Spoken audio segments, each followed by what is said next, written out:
Alors bienvenue à vous tous qui nous rejoignez aujourd'hui pour ce webinaire sur les fonctionnalités multimédiates organisées en collaboration par Medispring et e-Santé Wallonie. Nous remercions d'ailleurs très chaleureusement e-Santé Wallonie pour l'organisation de cet événement et la mise à disposition de leur toute nouvelle plateforme aujourd'hui. J'espère que vous en profiterez un maximum. Alors ce webinaire sera dispensé par Pierre-Michel Marchand, qui est médecin généraliste, responsable de maison médicale et expert métier chez Medispring. Et moi je suis Estelle et je fais partie de l'équipe organisationnelle chez Medispring.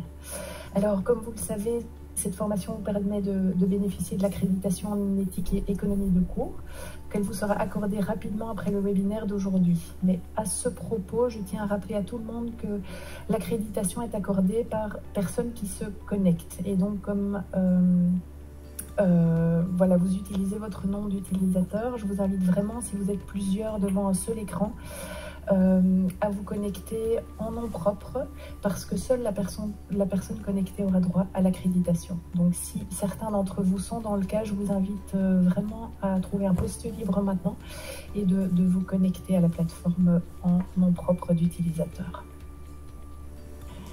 Alors pour les petites consignes pratiques du jour, vous l'avez remarqué, les vidéos et les micros sont désactivés par défaut. Vous avez dans cette nouvelle plateforme l'écran de base où Pierre-Michel a déjà partagé la première slide, la première photo.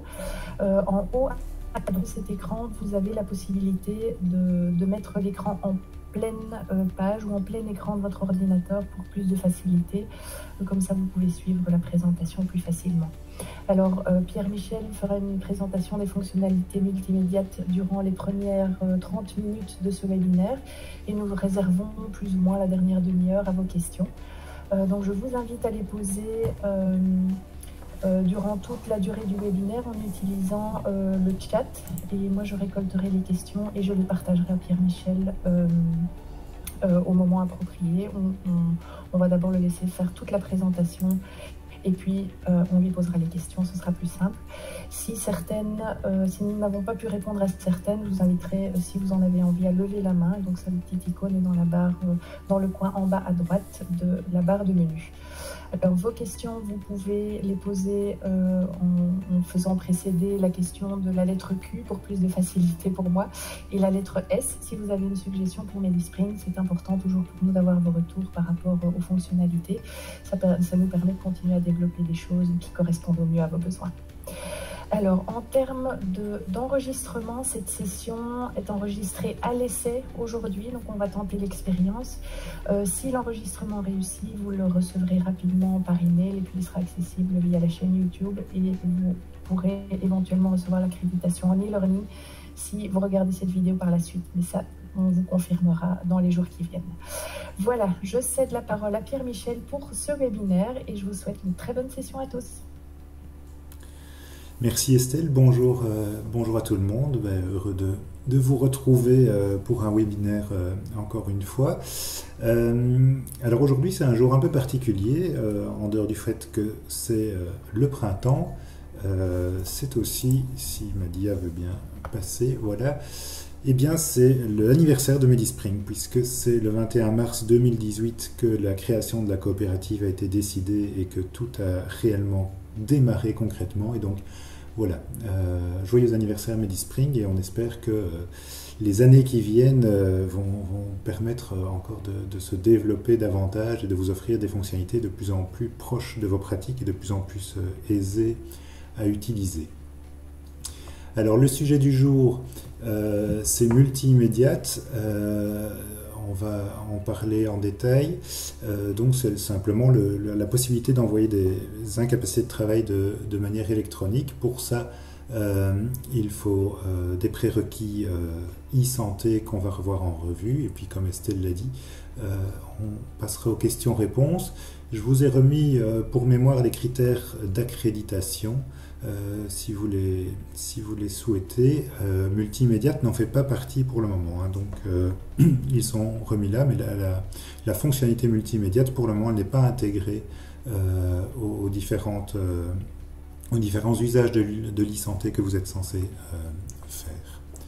Alors c'est toujours important, on le dit à chaque webinaire, cette organisation, ce n'est possible que grâce à e-Santé Wallonie. E-Santé Wallonie, c'est un organisme qui est subsidié et pour bénéficier de ces subsides, il doit rendre compte de ce qu'il met en œuvre, et une manière de le faire, c'est de prouver qu'on fait des formations et qu'elles sont suivies par des utilisateurs, et on est heureux quand vous les évaluez. Ça permet de justifier les activités d'e-Santé Wallonie, et ça nous permet aussi à nous d'évaluer la manière dont on fait ces formations et de voir ce qu'il y a à modifier. Donc je vous remercie de prendre 2-3 minutes à la fin du webinaire pour évaluer la formation. Ça se fait par votre page de cours ici sur votre portail e-Santé Wallonie.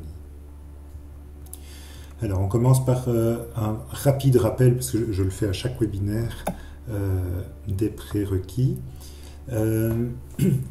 Les prérequis à l'utilisation des services e-santé, le premier, c'est de pouvoir s'identifier. Pour pouvoir faire quelque chose en mon nom de médecin dans les services électroniques, je dois pouvoir prouver que je suis médecin. Comment est-ce que je le fais? En utilisant une espèce de carte d'identité qui m'a été délivrée par les autorités. Cette carte d'identité, c'est votre fameux certificat e-health, qui est d'une validité de 3 ans et qu'il n'est pas toujours simple de renouveler. La plateforme n'est pas extrêmement intuitive, on est bien forcé de le reconnaître.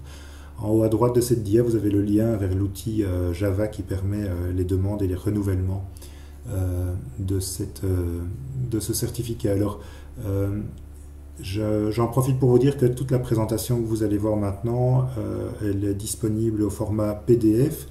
Je ne sais pas encore si la nouvelle plateforme d'e-Santé Wallonie me permet de déposer ce fichier pour que vous puissiez le télécharger, mais si vous êtes intéressé par le recevoir, on peut s'organiser aussi par envoyer un lien de téléchargement par mail éventuellement, donc manifestez-vous le cas échéant. Donc ce certificat e-health, il vous faudra l'importer dans MediSpring, c'est probablement fait pour l'immense majorité d'entre vous. L'import, ça se fait par la petite pastille avec vos initiales en bas à gauche qui ouvre vos détails utilisateurs. Dans la connexion e-health, vous avez la possibilité de choisir un fichier. C'est là aussi que vous tapez votre mot de passe si votre connexion a été interrompue ou si vous avez fait une faute de frappe sur votre écran de login. C'est vraiment votre identité de médecin, ce certificat, et donc j'insiste sur le fait que vous ne devez pas le partager. On voit dans beaucoup de pratiques, par exemple au moment des vacances, des médecins qui laissent leur mot de passe e-health à des collègues ou à un secrétariat pour faire rentrer le courrier en cas d'absence. C'est dangereux parce que ça permet à n'importe qui connaît votre mot de passe de faire des ordonnances ou maintenant des certificats d'interruption de travail en votre nom. Alors, j'entends venir la question sur le courrier pendant les vacances. C'est vraiment un gros débat. On est en contact toutes les semaines avec e-health pour développer des mécanismes permettant de rapatrier le courrier pendant les absences, que ce soit dû à des congés ou malheureusement à des problèmes de santé. Mais on a besoin d'autorisation des autorités pour stocker les mots de passe de manière sécurisée et pouvoir faire rentrer du courrier en cas d'absence. Alors, un petit mot sur les hubs pour multimédia. Vous n'avez pas besoin d'être inscrit sur les hubs, le Réseau Santé Wallon, bruxellois ou sur Vitaling. C'est d'ailleurs pas obligatoire d'une manière générale pour l'utilisation des services e-santé, mais je pense que nous sommes tous d'accord pour dire que dans nos pratiques quotidiennes, il est presque indispensable de pouvoir se connecter et aller vérifier si un document est disponible. Alors, si vous avez besoin d'aide pour obtenir un certificat à le renouveler, pour vous connecter sur le réseau Santé Wallon, je vous mets ici les liens principaux avec encore une fois l'occasion de remercier e-Santé Wallonie pour tout le boulot qui est fait, non seulement pour nos webinaires, mais aussi d'une manière générale pour tous les services e-santé, et non seulement pour les médecins, mais pour tous les intervenants paramédicaux également. Et dans les facs de MediSpring, nous essayons aussi de tenir nos pages à jour avec une aide suffisamment illustrée. Les services e-santé, ça ouvre le débat aussi du partage des données du patient, et ce partage, il doit être d'une part consenti et sécurisé. C'est la raison pour laquelle ça paraît parfois si compliqué. Le patient, il donne son consentement une fois pour toutes, enfin pas une fois pour toutes puisqu'il peut changer d'avis tous les jours et retirer son consentement, mais Quand il donne son consentement pour deux choses. C'est le partage de données administratives, hein, par exemple des échanges avec les mutuelles, la création d'un DMG, etc. Et le partage de données médicales. Et ça doit être créé par lui-même, soit directement sur la plateforme eHealth, soit directement sur les sites des hubs, ou bien par votre intermédiaire ou celui de l'hôpital en consultation. Le consentement, il est illustré dans MediSpring par l'icône en forme de poignée de main qui est verte dans ce cas-ci pour dire que le consentement existe. Alors le patient donne son consentement, mais pour pouvoir accéder aux données, vous devez aussi pouvoir justifier d'un lien thérapeutique avec lui. Ça veut dire que ce patient, vous êtes engagé dans une relation de soignant. Et ça, c'est l'icône représentée par un petit chaînon. Il y a un lien thérapeutique à deux niveaux. Un niveau national qui est plus administratif pour l'utilisation des services d'e-santé, et puis un niveau qu'on va dire local sur les hubs pour le partage des données et la récupération des rapports. Voilà pour le rappel des prérequis. Je vous propose d'attaquer le plat de résistance du jour, qui est cette nouvelle fonctionnalité multimédiate. Alors, vous allez le voir sur toute Media, j'ai remis cette petite information. Multimédiate, c'est disponible à partir de la version 3.0. La version 3.0 de MediSpring, c'est probablement celle dont on parle le plus depuis la naissance de la coopérative. Vous avez peut-être tous déjà entendu parler du fameux Kraken, qui est le nouveau modèle de base de données qui sous-tend cette version. Probablement aucun de vous, ou à peu près aucun de vous, n'a déjà cette version. Elle est actuellement en phase de test par quelques médecins. C'est cette version-là qui est installée chez toutes les nouvelles installations que nous faisons. Et les migrations à plus grande échelle sont vraiment au programme des toutes prochaines semaines.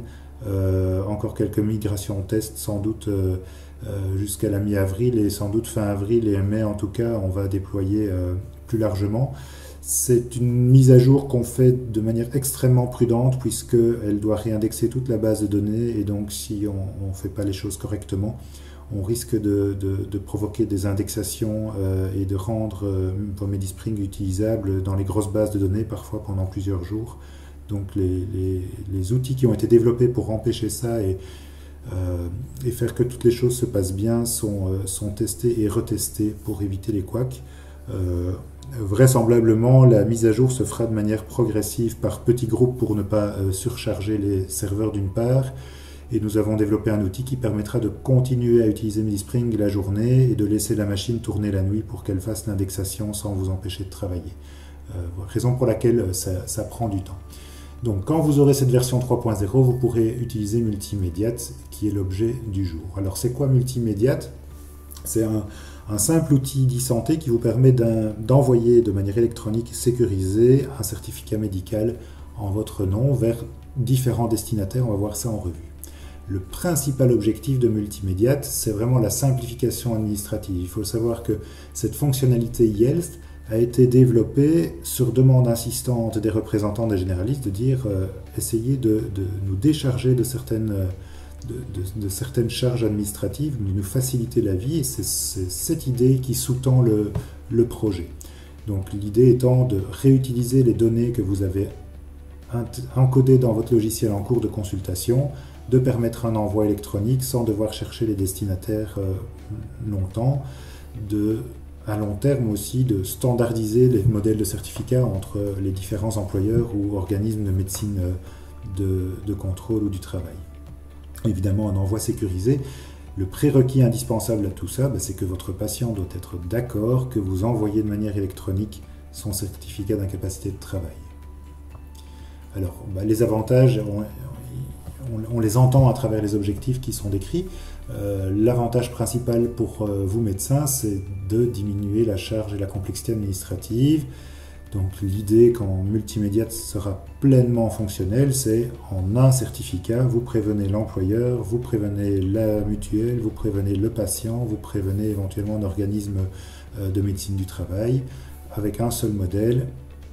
Et ce modèle est sous-tendu, c'est un peu anecdotique, mais par une codification progressive des diagnostics en SNOMED, Et donc vous verrez tout à l'heure que tout doucement on introduit enfin, pour les gens qui font de la codification, du SNOMED dans les logiciels, ce qui est quand même un standard de codification qui est bien plus parlant aux intervenants de santé que le CISP que l'on utilise actuellement.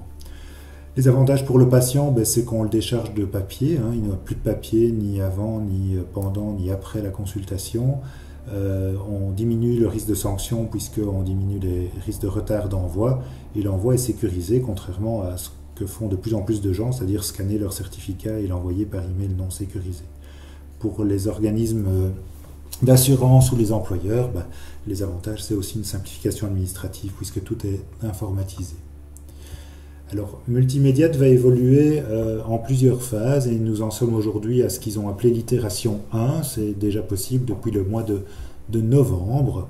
Et cette itération 1, elle n'offre que des fonctionnalités limitées qui sont appelées à évoluer dans les prochaines itérations.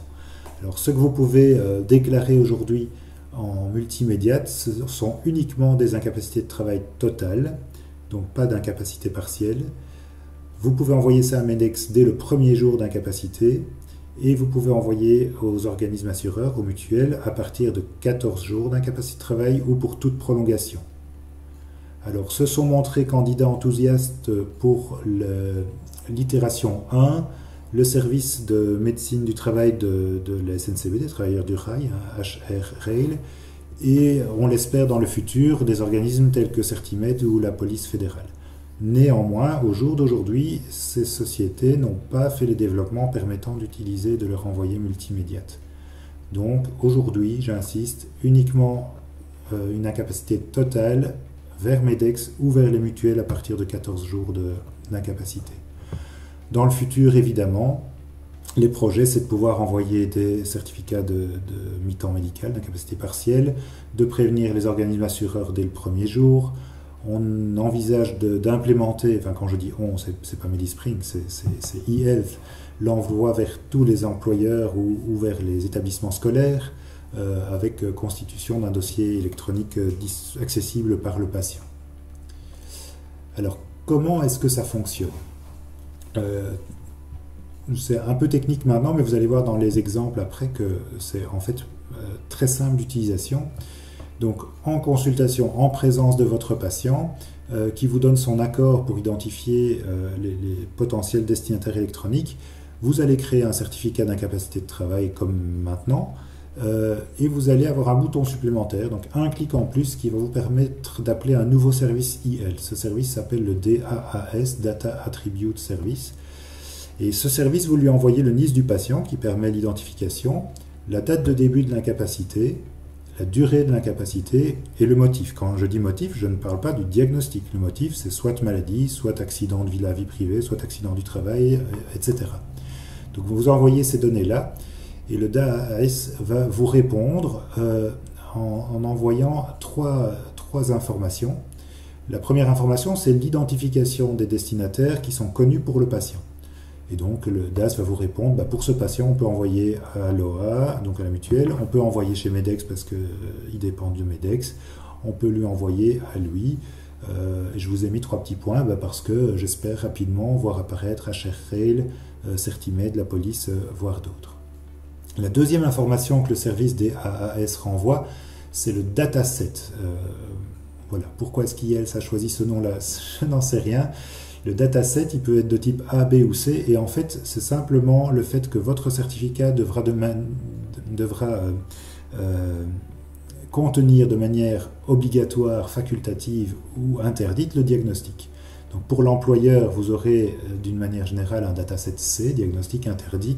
Pour la mutuelle, vous aurez un dataset A, diagnostic obligatoire. Les diagnostics facultatifs, c'est par exemple chez HR Rail, donc pour les travailleurs du rail, en fonction de leur statut au sein de la société, le diagnostic est obligatoire ou facultatif. La dernière info que le DAAS vous renvoie, c'est le canal de communication par lequel vous devez envoyer votre certificat, et c'est soit électronique, soit papier. Donc une fois que vous avez reçu ces réponses, MediSpring vous les affiche et vous validez avec le patient que ce sont bien les bons employeurs, les bons destinataires. Vous lui demandez s'il est d'accord pour l'envoi électronique ou s'il préfère papier. Si le diagnostic est facultatif, vous voyez avec lui si on l'envoie ou pas. Et vous cliquez sur envoyer au lieu de cliquer sur imprimer comme vous le faites maintenant. Vous avez instantanément un envoi électronique avec un accusé de réception qui se fait vers le patient. Cet accusé de réception, il se fait soit dans l'e-box citoyen pour ceux qui l'ont activé, soit au format papier et c'est imprimé immédiatement par Medispring. Si vous avez cet accusé, c'est que la procédure est un succès, mais il vous reste la possibilité d'annuler théoriquement dans les 5 minutes. Je pense qu'en pratique on a bien plus de temps que ça, mais dans la documentation IEL c'est 5 minutes, on peut annuler un certificat. Une autre manière de l'illustrer, c'est celle-ci. Vous, généraliste, en présence du patient, vous faites votre certificat et vous contactez le service DAS en envoyant NIS, date de début, motif et durée.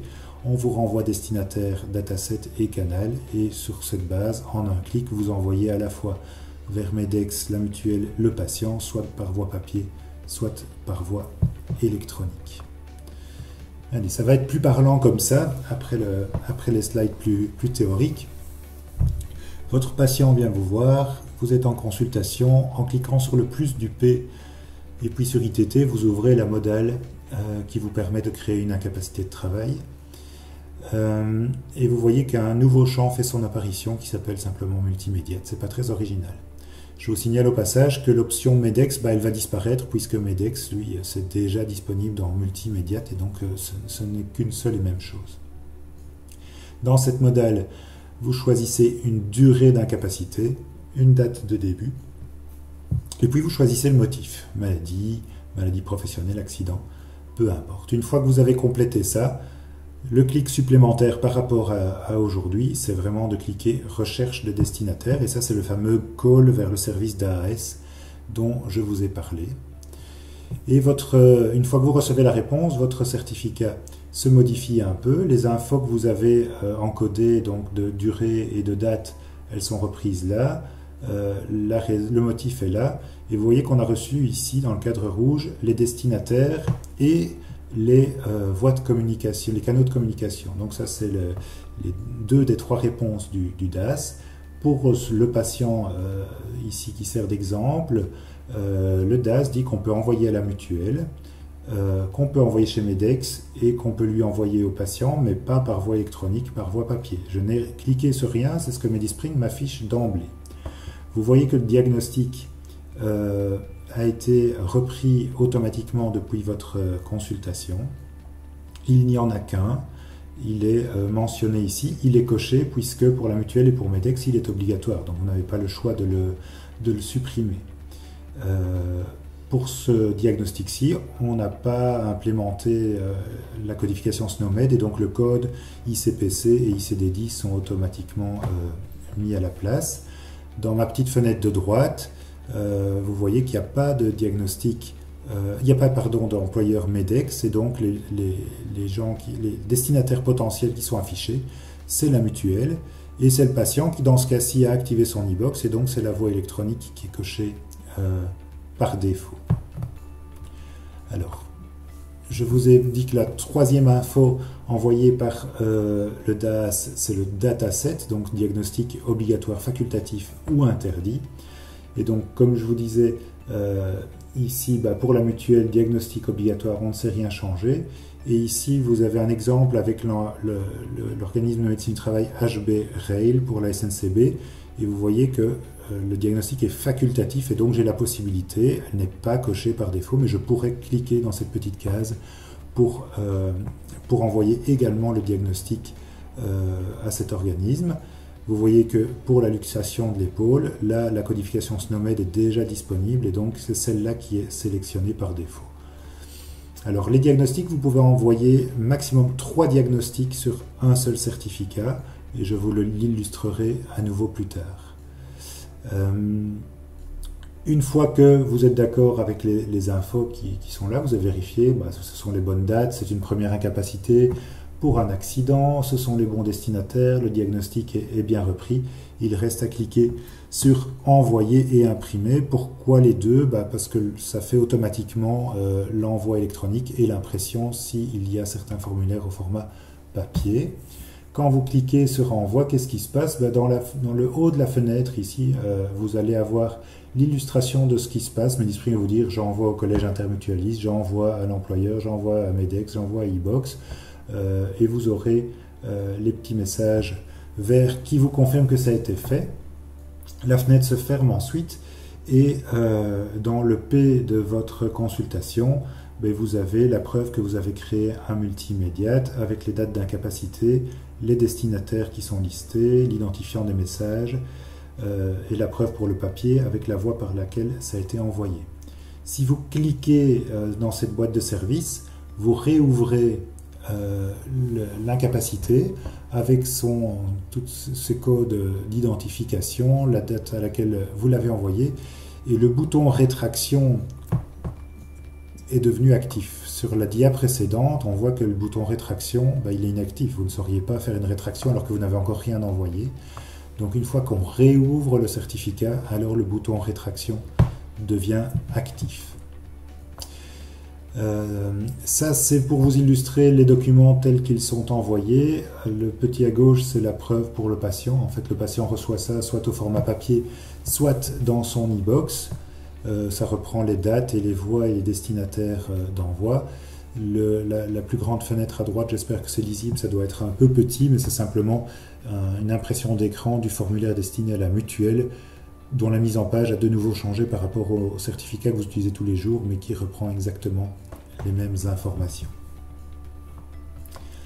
Alors, je vous illustre la rétraction. Je vous ai montré que le bouton il était devenu actif quand vous avez réouvert le multimédiat après l'avoir envoyé. Si vous cliquez sur rétraction, comme pour l'envoi, Medispring vous dit ce qu'il est en train de faire. J'envoie une rétraction vers la mutuelle, vers MEDEX, vers le patient. Et quand la fenêtre se ferme, vous avez dans votre petite boîte de service les données du certificat que vous avez envoyé, plus une ligne qui est apparue avec la rétraction et l'identification de la rétraction. Si vous cliquez sur rétraction, vous affichez la confirmation de rétraction qui a été envoyée au patient.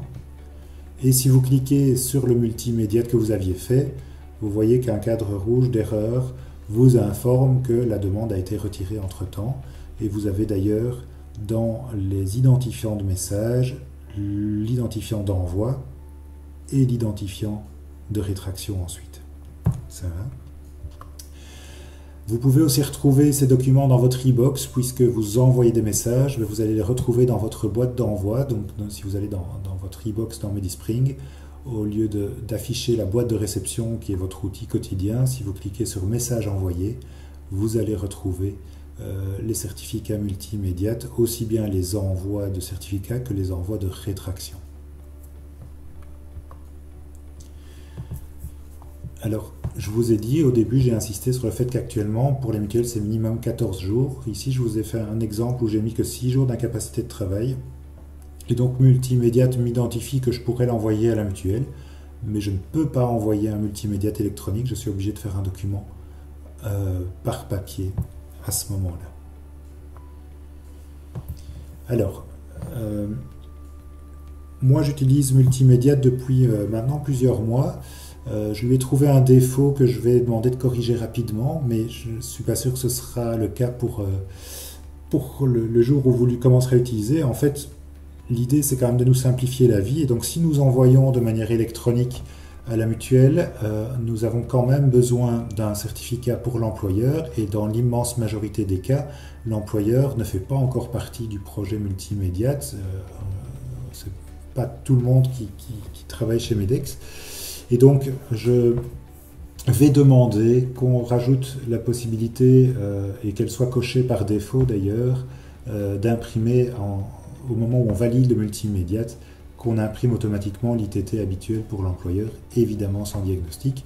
Et par contre, je demanderai que si multimédiat dit c'est un employé MEDEX, alors on décoche automatiquement cette case, bien qu'elle reste cliquable si vous voulez l'imprimer malgré tout. Ça, vous ne l'avez pas encore, mais je vais demander à ce qu'on implémente ça. Je pense que ça nous facilitera la vie. Alors, je vous signale 2 messages d'erreur. C'est les 2 seuls, moi, en 3-4 mois d'utilisation que j'ai rencontrés avec multimédiat. Le petit cadre en bas à gauche J'ai beau cliquer sur rechercher destinataire pour envoyer ma requête, je reçois une erreur status DAS. Bon, c'est quand le serveur de DAS est planté. C'est arrivé beaucoup au mois de novembre quand j'ai commencé à tester. En 2023, j'ai plus jamais eu ça. Mais je vous le cite pour mémoire. Si vous avez l'impression que rien ne se passe et que vous avez une erreur, en général, on réessaye 3 minutes plus tard et ça fonctionne. L'autre erreur que j'ai rencontrée, c'est que Multimediat exige que vous ayez encodé une langue de communication pour le patient dans sa fiche signalétique. Pour l'immense majorité de vos patients, cette donnée est disponible automatiquement en fait, mais il arrive pour une raison X ou Y que ça coince. Dans ce cas-là, vous fermez la fenêtre Multimediat, vous ouvrez la fiche signalétique du patient. Dans sa fiche, vous allez vérifier, vous allez encoder une langue et vous réessayez Multimediat. Ça fonctionnera. Voilà, j'ai déjà terminé. Donc là, je vous propose, je vous résume en pratique et puis je vais ouvrir MediSpring et essayer de vous montrer en vrai ce que ça fait, parce qu'avec toutes ces captures d'écran, ça paraît compliqué, mais vous allez voir que quand on le fait en vrai, c'est facile et rapide. Et donc, pour rappel, vous créez une ITT et vous choisissez Multimediat au lieu de choisir générique, mutuel ou Medex. Attention, uniquement pour les patients qui travaillent chez Medex ou qui dépassent 14 jours d'incapacité. Vous déterminez, comme vous le feriez sur n'importe quel ITT, la durée, la date de début, le type d'incapacité, donc maladie, accident et autres. Vous recherchez le destinataire, c'est finalement le seul clic en plus. Vous vérifiez les infos et vous imprimez. Et ce même résumé avec les captures d'écran, ça donne 1, je crée une ITT, je choisis Multimediat. 2, je choisis une durée et une date de début. Je choisis un type, un motif. 3, je recherche mes destinataires. 4, je vérifie les destinataires, la voie de communication et si mes diagnostics sont correctement embarqués. 5, j'envoie. Donc vraiment, quand vous avez la possibilité, faites-le. Je trouve, moi, pour les mutuelles, je pense que depuis 3 mois, j'ai plus fait un document à la main. Alors, je vous le réillustre une dernière fois. Vous avez un patient en consulte. J'ai pris l'exemple ici où je mettais 3 diagnostics. Quelqu'un qui est pas bien dans sa peau pour le moment, que j'estime anxio-dépressif, j'estime que c'est lié à une pression au travail, et il m'avoue qu'il consomme de l'alcool le soir pour s'endormir. Je vais le mettre en arrêt de travail. Je choisis Multimediat. Je lui mets 2 semaines. Pour cause de maladie, je recherche les destinataires et donc mon certificat me dit, voilà, mutuelle, Medex, patient, reprend mes 3 diagnostics avec leur codification et vous voyez qu'elle est codée Medex quand elle est disponible. Et puis je me dis, en fait, l'abus d'alcool, j'ai pas envie d'envoyer ça trop vite, c'est un accro, on n'en parle pas. Rien ne m'empêche, comme vous le feriez maintenant sur un certificat médical, pour la mutuelle, de cliquer sur la petite croix et de le supprimer. Et rien ne vous empêche non plus de vous rendre compte dans votre certificat que vous avez oublié un diagnostic et de le rajouter. Donc c'est pour ça que j'ai mis une flèche à double sens. On peut enlever, ajouter des diagnostics avant de faire l'envoi. Voilà, c'est tout ce que je voulais vous montrer en théorie et je vous propose d'ouvrir un MediSpring et de vous illustrer l'un ou l'autre envoi. Alors, j'ai juste une petite réticence, j'en ai déjà fait part dans d'autres webinaires. Nous sommes en acceptance, un environnement d'acceptance, donc c'est le nom qu'on donne aux environnements faits pour les tests et les démos, et ils sont beaucoup moins réactifs et beaucoup moins performants que les environnements que nous utilisons au quotidien, les environnements de production. Et donc on va faire le test. Si ça bug, c'est souvent lié à l'acceptance. Donc ici j'ai pré-mâché une consultation pour un patient qui est fatigué. Je vais cliquer pour lui faire une ITT. Je vais cliquer Multimediat. Et en fait, pour sa fatigue, je lui donne que 5 jours. Première incapacité, 5 jours maladie. Rechercher les destinataires. C'est ici, voilà. J'ai une réponse rapide et en fait, ça ne m'avance pas du tout. Je vous ai dit, 5 jours, ça ne sert à rien. Et donc, on identifie que la mutuelle par voie papier. Enfin bref, je ne sais rien faire de ça. Si par contre je lui donne 15 jours, Multimediat, incapable de travailler pour 15 jours, pour cause de maladie. Vous allez voir que ça change tout de suite. Là, j'ai identifié la mutuelle à laquelle je peux envoyer par voie électronique. Le patient n'a pas activé son e-box et donc ce sera en voie papier. Oui, c'était quelqu'un qui était avec une prostatite, peu importe. Si je clique envoyer, ce qui est finalement ce qui vous intéresse, vous voyez que on a ici l'illustration de ce qui est en train de se passer. Et voilà, bon, ça c'est MediSpring qui m'ouvre la preuve pour le papier pour l'imprimer. Et dans la consultation, bah, j'ai, comme je vous le disais, les différentes boîtes de services qui m'illustrent ce qui a été fait. Et si j'estime que je me suis trompé, je clique simplement rétraction ici. Vous voyez que la rétraction, ça s'affiche ici, ce qui est en train de se faire. J'ai les confirmations et voilà, la rétraction est bien faite. Donc vous voyez, quand vous l'aurez fait 3 fois en consultation, c'est vraiment simple. On peut le refaire chez un autre patient, mais ça ne change rien. Ce que j'utilise, je vous ai parlé du délai de 15 jours pour la mutuelle et des prolongations. Les prolongations, ça fonctionne bien, même si vous décidez de ne prolonger que d'une semaine, s'il y a déjà une ITT en cours. Ici, j'ai simulé un patient qui s'était cassé le bras. Je pense que je lui avais fait un arrêt du 1er au 20 mars. Il est toujours plâtré, il ne reprend pas. Et donc, voilà, on peut mettre prolongation. Et en fait, je veux juste vous illustrer que si je décide de le prolonger que pour 6 jours, bon, dans le cadre du plâtre, ça n'a pas de sens, mais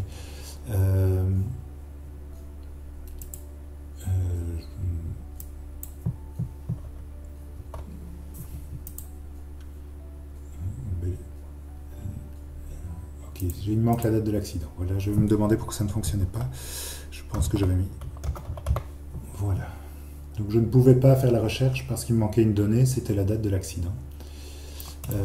Donc je voulais vous montrer que si je ne mets que 6 jours et que je fais la recherche, ça fonctionnera quand même puisqu'on était déjà en incapacité, on est en prolongation, donc ça fonctionne toujours. Si j'envoie, je ne suis pas convaincu que je doive encore vous l'illustrer de nombreuses fois. Vous avez vu que si ma théorie paraissait un peu laborieuse, en pratique ça se fait de manière assez simple. Je pense que ça prend moins de temps que de le faire au format papier, que de le faire pour plusieurs employeurs. Voilà, moi je vais en rester là, je vais peut-être plutôt laisser la place à vos questions et réponses maintenant et ouais, peut-être reprendre MediSpring pour vous l'illustrer, ce sera plus simple. Estelle, je ne sais pas s'il y a des questions qui sont arrivées. Oui, il y a pas mal de questions qui sont arrivées pour rebondir sur ce que tu viens de démontrer, enfin dont tu viens de faire la démonstration.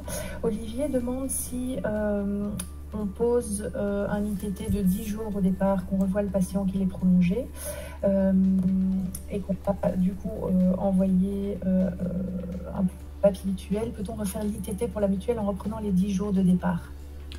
Oui, c'est déjà ce qu'on fait. C'est déjà ce qu'on fait d'ailleurs pour le moment. On ne sait pas nécessairement que nos patients vont être absents plus de 15 jours. Imaginons que cette patiente est venue il y a une semaine, que je lui ai fait qu'une semaine d'arrêt. Pour la mutuelle, je vais faire... rien ne m'empêche d'antidater le certificat que je vais faire ici. Donc je vais faire multi-immédiate, incapable de travailler pour cause de maladie. Mais en fait, je l'avais déjà mis couverte depuis le 14 mars. Hop, je vais faire ça, je suis déjà à 8 et si j'estime que je vais lui donner 3 semaines de plus, j'adapte et ça va fonctionner très très bien. Évidemment, pour l'employeur, à ce moment-là,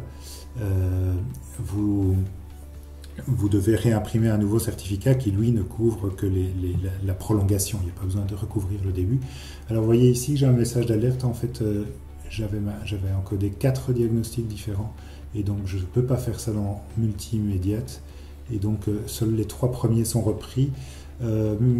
MediSpring et multi-immédiate considèrent qu'ils sont classés par ordre d'importance. Et donc, il reprend les 3 premiers, le principal étant toujours le premier diagnostic. Donc, ça, faites peut-être attention dans la manière dont vous les répartissez Voilà, vous voyez que mes 4 diagnostics, c'est pas bloquant. J'ai un message d'alerte, mais mon certificat part quand même. C'est juste qu'il n'y a que les 3 premiers qui seront envoyés. Voilà. Et j'ai une question pratique de Didier, mais qui se demande pourquoi la preuve papier est en A4 et pas en format ordonnance. C'est parce que je pense que c'est parce que mon imprimante est configurée comme ça et que on peut la configurer en format ordonnance. Tu avais aussi parlé de la rétractation durant un certain nombre de minutes, je pense 5. Que fait-on si l'erreur d'encodage est observée au-delà de ce délai? Est-ce qu'il y a un moyen de corriger l'erreur?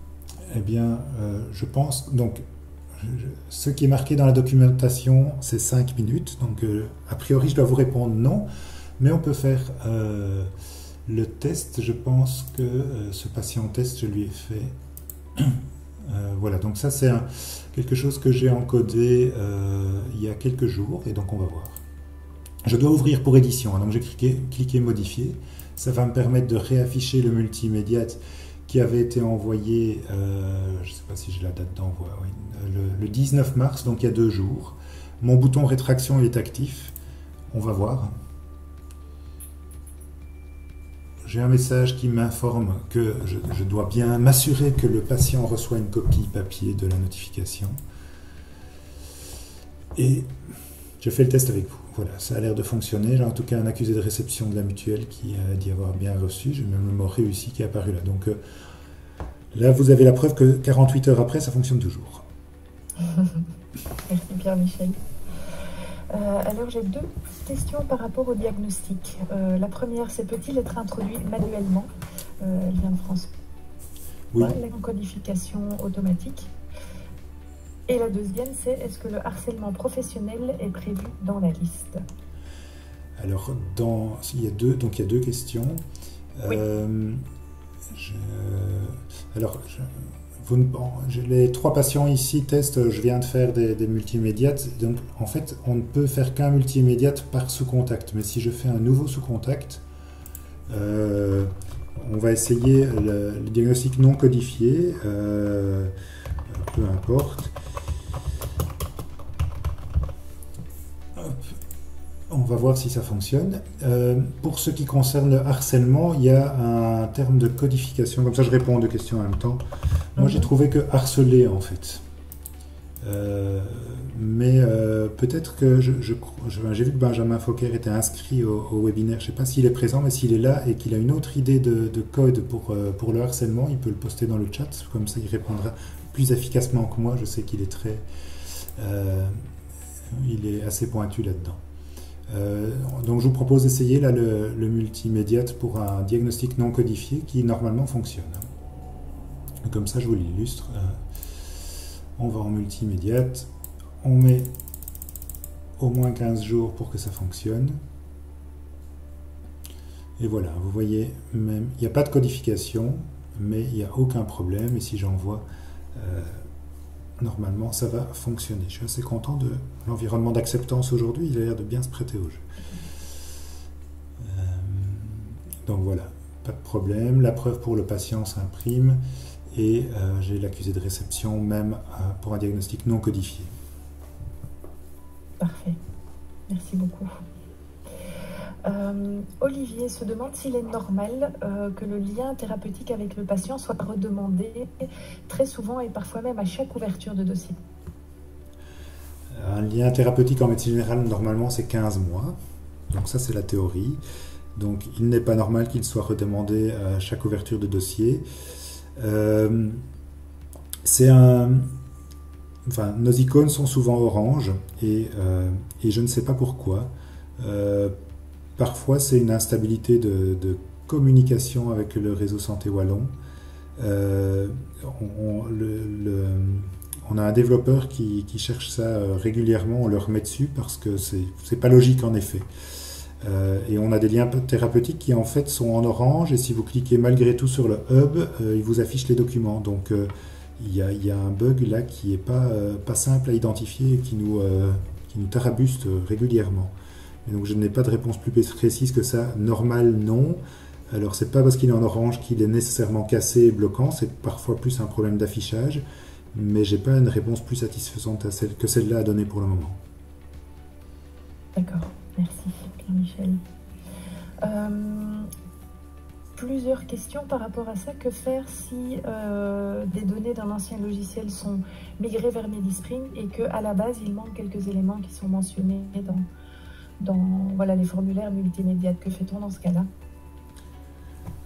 Mais à quelles données est-ce qu'on fait allusion? Je ne comprends pas bien la question. D'accord. Ouais. Christiane, peut-être pourriez-vous spécifier, voilà, et donner plus d'éléments par rapport à votre question, et comme ça je la repose à Pierre-Michel tout à l'heure. Alors, pas mal d'enthousiasme par rapport à la nouvelle version de MediSpring. Est-ce que tu pourrais préciser quand arrive la version 3? Non, je ne peux pas. Non, on vous la promet depuis longtemps et j'en suis bien conscient. Bon, après, le petit couac avec iCure du 16 février ne nous a pas aidé à progresser là-dedans. Elle est imminente. Nous, ici, à la maison médicale, sur 10 utilisateurs, on est 4 à la tester au quotidien. Je vous ai dit, toutes les nouvelles installations se font en version 3. Et les migrations, enfin, j'ai une réunion ici juste après le webinaire où on doit en reparler, donc c'est vraiment imminent. Mais je ne peux pas donner de date, je ne la connais pas. Merci Pierre-Michel. Thierry se demande quand peut-on espérer Certimed dans le système? Je n'en ai pas la moindre idée, et vous avez vu, par exemple, je vous ai montré des captures d'écran sur lesquelles apparaissait HRRail, et HRRail, ils ont fait marche arrière au moment des tests et au moment où on a reçu l'agrément d'IELTS pour multimédia. HRRail est avancé dans ces tests, d'où les captures d'écran que vous avez vues, et maintenant HRRail a fait marche arrière en disant qu'ils avaient un souci technique, et donc on n'a plus du tout HRRail. Certimed, ça serait le bonheur, c'est un de nos destinataires principaux, mais aucune idée. Aucune idée. D'accord. Alors Daniel se demande pourquoi il n'est toujours pas possible de voir les résultats de bio du CHVS. Ça sort un peu du cadre du webinaire. C'est ça, tout à fait. Je vais réserver peut-être voilà, les questions qui sortent un peu de ce cadre-ci. N'hésitez pas à mettre votre adresse email pour qu'on vous revienne. Ça sera beaucoup plus simple, comme ça on garde les questions. Alors moi je vais quand même essayer de répondre. Moi je reçois très peu de résultats du CHRVS, j'en reçois de temps en temps. Ils mettent toujours énormément de temps à attendre. Les résultats de labo, c'est une catastrophe. Donc ils mettent beaucoup de temps à arriver, et les résultats de labo, c'est une catastrophe.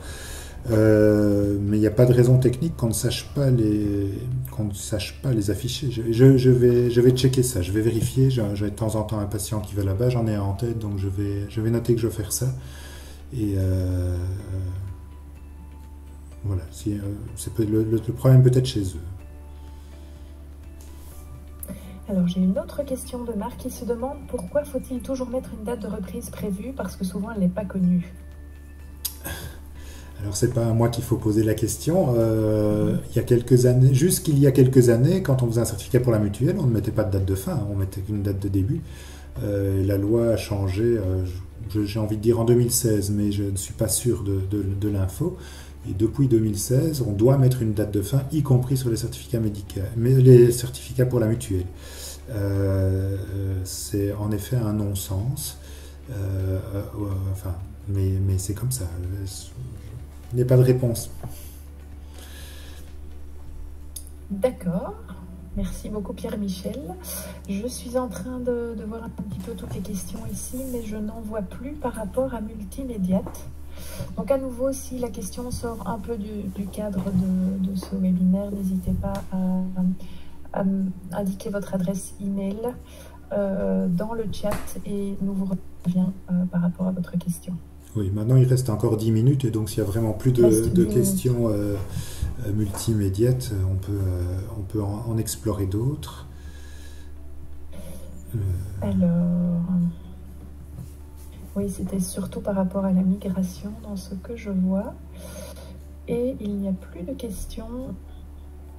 Il y a une question, est-ce que les patients peuvent se connecter facilement à leur eHealthBox? Mais ça, je pense que dès qu'un nouveau document arrive dans leur boîte, ils en sont avertis par email et normalement, c'est un processus qui leur appartient, mais qui n'est en aucun cas lié à Medispring. Non, c'est Et en une aucun fois, cas c'est lié à juste. Medispring. Maintenant, c'est pas simple. Moi, je ne comprends pas pourquoi l'e-box citoyen est activé chez telle personne et pas chez telle autre. Je suis pas sûr que ce soit uniquement une question de démarche personnelle. Bon, il y a quand même de plus en plus de gens qui utilisent cet e-box citoyen pour leur déclaration taxon web. Et donc, ça se répand. Ça reste laborieux d'utilisation, hein, parce qu'il faut s'identifier avec ITSME sur un portail et être réorienté vers un autre. Moi, je trouve pas ça très facile à utiliser, mais voilà, je ne sais pas si les gens peuvent. Je pense que les gens en fait peuvent faire la démarche de l'activer eux-mêmes. En fait, je crois qu'il faut aller sur le portail de Social Security et demander l'activation. Alors, d'autres questions rentrent dans l'intervalle. Jean-Luc se demande pourquoi nous sommes obligés de mentionner le diagnostic pour MEDEX. Ben, c'est pas propre et nouveau à Multimédia. Ça a toujours été sur les certificats MEDEX au format papier, puis sur les certificats MEDEX électroniques. Le diagnostic a toujours été obligatoire. Certains, c'est un organisme de contrôle. En fait, MEDEX n'est pas un employeur. C'est l'organisme de contrôle de certains fonctionnaires. Et tout comme sur un Certimed, vous êtes obligé de mettre un diagnostic. Sur un MEDEX, vous êtes obligé de mettre un diagnostic. Il n'y a pas de... c'est pas quelque chose qui change avec Multimédia.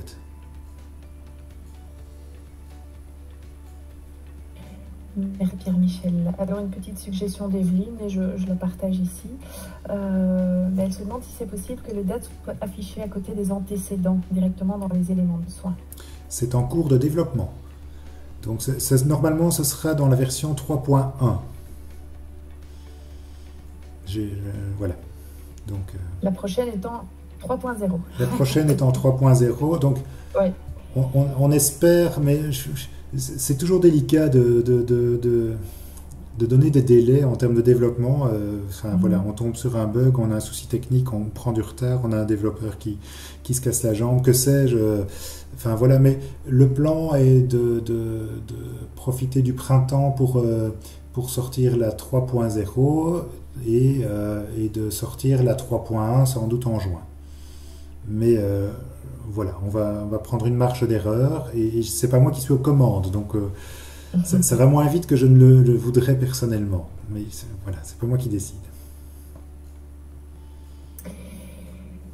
Alors, Marc demande, il y a une différence entre la date de fin et la date de reprise. Je peux faire un certificat de 2 mois en sachant que dans 2 mois, la reprise sera impossible, mais je ne sais pas encore de combien le patient sera prolongé. Oui. Pas vraiment de questions, même si c'était précédé de Q. Oui, je suppose que c'est relatif à la question précédente sur la date de fin. J'ai pas de réponse. En fait, on nous a... Ça fait partie des règles qu'on nous impose pour la rédaction d'un certificat mutuel, c'est de mettre une date de fin d'incapacité. Je suis d'accord. La plupart du temps, en tout cas pour les absences un peu prolongées, il est très difficile d'estimer tous les contextes de souffrance professionnelle, de burn-out et autres. Est-ce que l'arrêt va durer 3 mois, 6 mois, 1 an, 2 ans? Bien malin qui peut le dire au départ. Alors, il nous reste 5 petites minutes et pour l'instant, on a passé en revue toutes les questions qui étaient posées. Alors,